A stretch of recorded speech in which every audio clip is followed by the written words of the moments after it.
Many of you know the now famous cover of the Montauk Project, Experiments in Time, a book written by Preston Nichols and Peter Moon.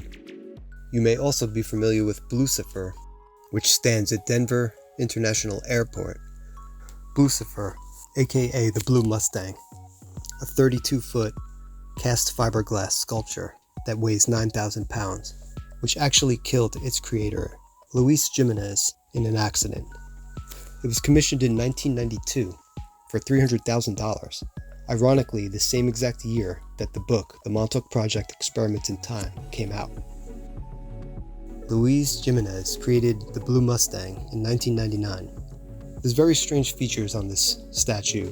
It's painted bright blue, the eyes are glowing red, it has throbbing veins and exaggerated genitalia, and it looks downright evil and menacing. He experienced a string of bad luck while building this sculpture.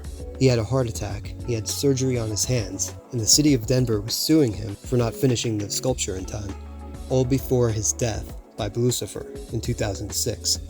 It was an accident. Sadly, a piece of Blucifer came loose and pinned him against a support beam.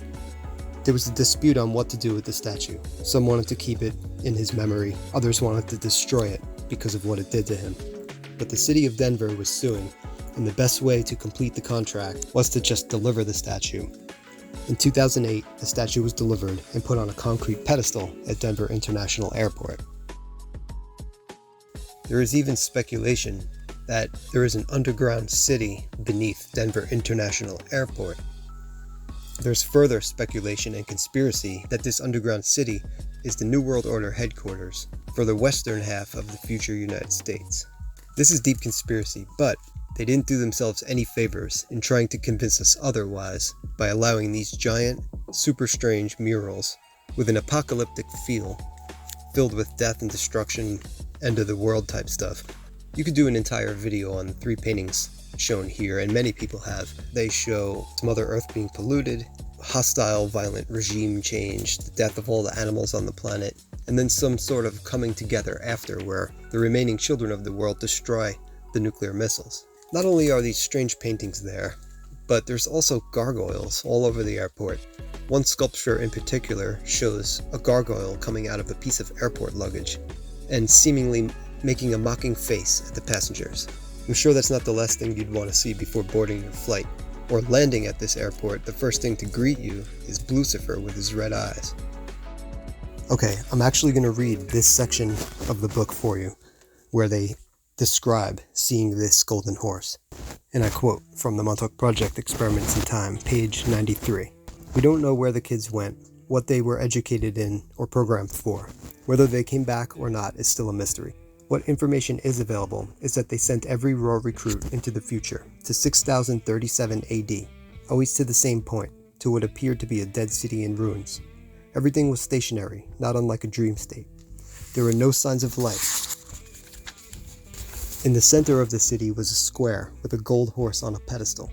There were inscriptions on that pedestal, and recruits were sent there to read what they said. Each recruit would interpret and report. We still don't know what the researchers were after. They could have been trying to find the same answer from different people. I don't know. Was the cast fiberglass body of this sculpture, which is painted blue, later plated in gold at some point? So, what do you think? Do you think the golden horse on the cover of the Montauk Project, Experiments in Time, and the futuristic city that they went to in 6037 was Denver in the future? One quick scenario that would pop into mind would be that this underground bunker is where some people survived, later emerged, and built a city around the only monument left standing. I don't know why Blucifer would be the only thing left standing, and this would be so far in the future. I looked up whether fiberglass would last that long, and apparently it lasts quite long, but thousands of years is a stretch. Another book with a horse on the cover worth mentioning is Behold a Pale Horse by William Cooper. This classic book here does have conspiracies that resemble building a giant underground city for the New World Order to control the remaining population in a nutshell. Is it just us, or is this really strange? How do so many coincidences line up so well? Could this actually be a forewarning, hidden in plain sight? If so, why is our first reaction to sensationalize such information? Your guess is as good as ours. All I know is that I want one of these keychains.